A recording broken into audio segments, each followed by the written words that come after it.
going on, you guys? It's your Huggable Hipster here, and welcome back to another episode of The Casual Nerd. Today's episode is going to be jam-packed with lots of gaming news, so sit tight, grab a drink, and let's get going. So up first, we have Hideo Kojima teases something new, and we can't tell if it's a game or a movie. Now, it states here in the article, the true nature of Hideo Kojima's next project is still unknown, but the new behind-the-scenes shots could point it to being not a game. While Death Stranding director Hideo Kojima has most definitely started working on something, he's been keeping mum about it for almost 2 years now.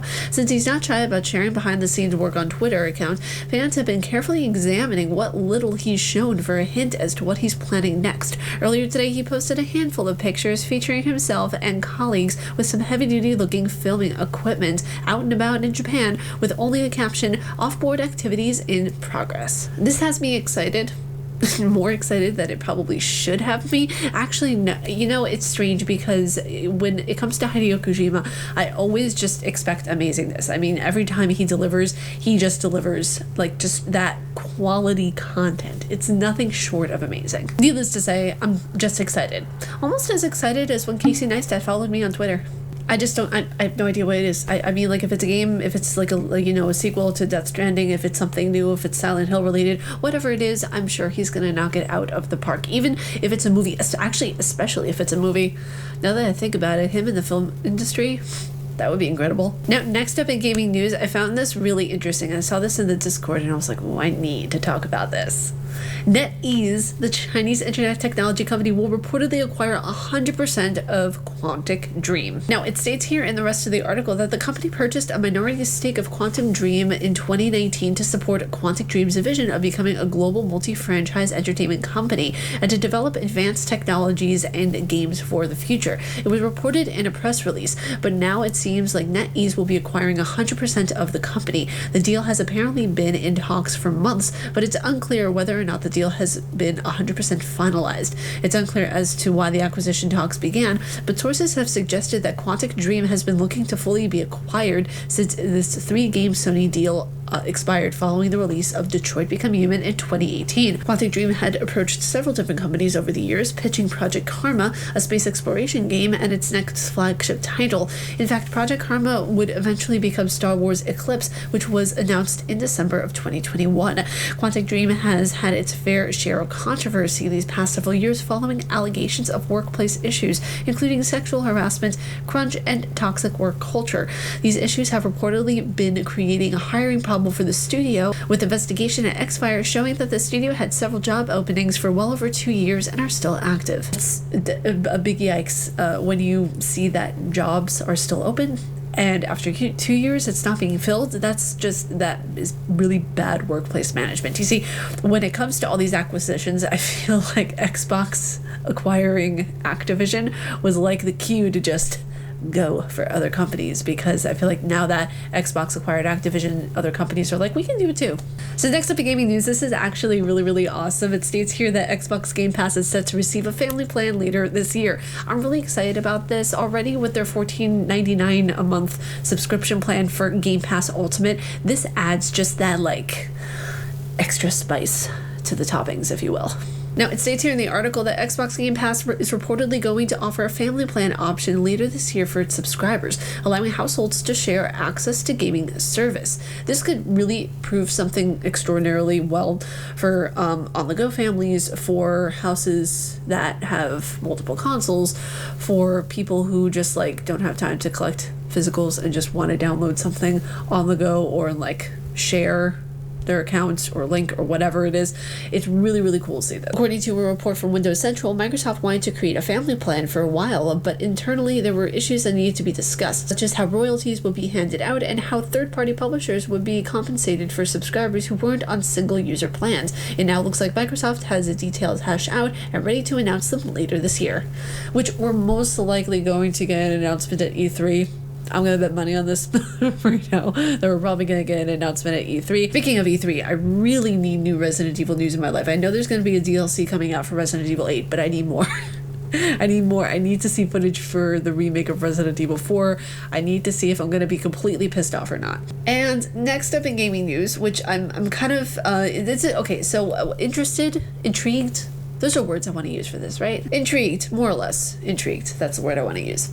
Abandoned's developer claims it reached out to Silent Hill publisher Konami, and quote, they were really cool. Speaking with journalist Colin Meyerdy on PlayStation Podcast, Hisan Karaman, the developer behind the game, claimed that he contacted the Japanese publisher following a speculation that his project was tied to the dormant horror franchise. Quote, I reached out to them. I was so stressed out because people thought it was Silent Hill. It got so out of hand, and you know, you're this small developer, you never had a big audience, you're inexperienced. I reached out to Konami saying like, hey, you know what, it was never my intention, and they were really cool.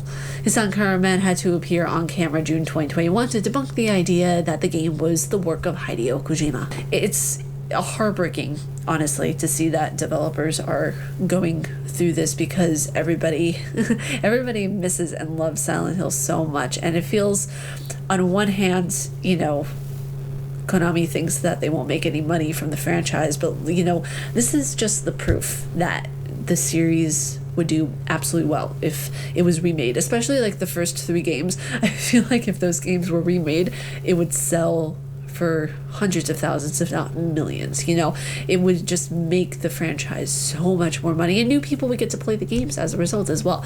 So, you know, that's on the one hand, but on the other hand, it's so dangerous. And I'm talking to all of you Uber fans, okay? All of you Uber fans who can't take the hint that each game that comes out that's a dark, mysterious game with a foggy scenery, it doesn't always have to mean it's Silent Hill. And that's the thing, I feel like people get over a little bit too carried away, and they think that a game is Silent Hill, when in reality it's just a horror game. There's nothing really, you know, it's its own special creation. It's not Silent Hill or a remake or a continuation of the series.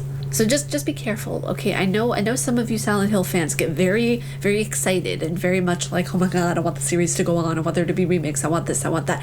But just calm, breathe, it'll be okay. And next up, or should I say lastly, in gaming news for today, a major Naughty Dog leak seemingly reveals details on upcoming projects, and apparently there's going to be a battle royale for this game. Just what we needed. Another freaking battle royale. A new leak provides details on some upcoming Naughty Dog projects, including The Last of Us Fractions and a new IP with a fantasy setting. Now, I very much hope the fantasy setting one goes very well, because when I think of fantasy, I think of The Witcher. I don't know exactly how fantasy and Naughty Dog would kind of like coincide, because they're known for more of their action type games, you know, like the Uncharted games, Last of Us. I can't imagine Ellie being the Witcher and just, you know, flinging her signs everywhere. Ellie is throwing ards at people. It's been almost 2 years since Naughty Dog released The Last of Us 2, and fans have been patiently waiting for new announcements. Naughty Dog has confirmed that it's working on a multiplayer title set in The Last of Us universe, and rumors suggest of the original Last of Us is also in development at the studio. And rumors suggest that a remake of the original Last of Us is also in development at the studio. Now, a new leak shares details on some of Naughty Dog's upcoming projects. As always, every leak should be taken with a grain of salt. So this is the account that leaked what was going on. I like the account's name. Oops, links.